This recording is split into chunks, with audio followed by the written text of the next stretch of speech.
Hi hello everyone, welcome back to my channel.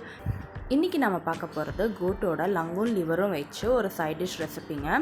வாங்க எப்படி பண்ணுவோன்னு பார்ப்போம். இப்போது ஒரு ப்ரெஷர் குக்கரில் கோட்டோட லங்கும் லிவரும் சேர்ந்து 1/2 கிலோ எடுத்துருக்காங்க. இது கூட 1 டேபிள் ஸ்பூன் அளவுக்கு சீரகத்தூள், 1 டேபிள் ஸ்பூன் அளவுக்கு மிளகுத்தூள், 1/2 டேபிள் ஸ்பூன் அளவுக்கு கரம் மசாலா, 1/4 டேபிள் ஸ்பூன் அளவுக்கு மஞ்சத்தூள் சேர்த்திக்கோங்க. இப்போ இது 5லேருந்து 6 விசில் வரைக்கும் விட்டுக்கலாங்க.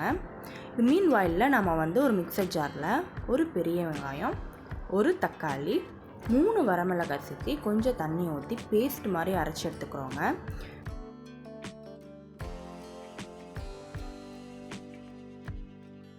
இப்போ ப்ரெஷர் குக்கரில் நாம் வேக வச்சது வெந்துருச்சான்னு நல்லா செக் பண்ணிக்கோங்க.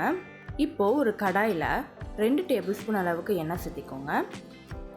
ஒரு கிராம்பு, ஒரு ஏலக்காய், ஒரு பட்டை, சின்னதாக ஒரு சின்ன பட்டை ஒன்று சேர்த்திக்கோங்க.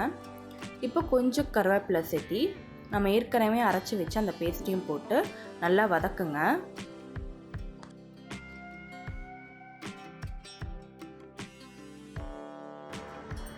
இப்போது அது நல்லா வதங்கின பிறகு 1 டேபிள் ஸ்பூன் அளவுக்கு ஜிஞ்சர் கார்லிக் பேஸ்ட் சேர்த்திக்கோங்க.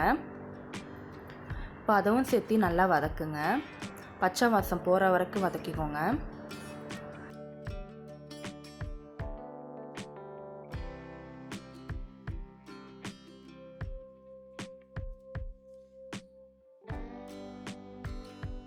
இப்போது நம்ம ஏற்கனவே வேக வச்ச அந்த லங் லிவரை நம்ம இது கூட சேர்த்திக்க போகிறோம்.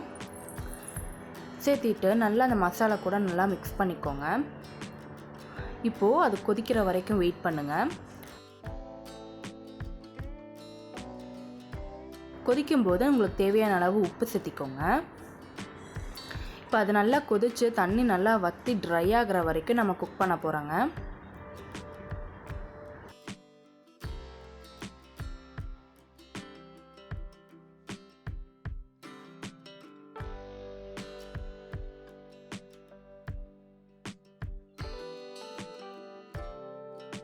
பாருங்கள், நல்லா ட்ரை ஆகி வந்துருச்சு. அவ்வளோதாங்க, இந்த சிம்பிளான ரெசிபி ரெடி. இதை ரைஸ் கூடயும் சப்பாத்தி கூடயும் நீங்கள் சர்வ் பண்ணிக்கலாம்.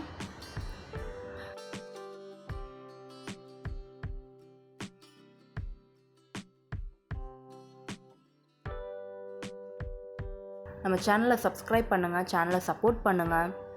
தேங்க்யூ ஃபார் வாட்சிங். அடுத்த வீடியோவில் பார்ப்போம்.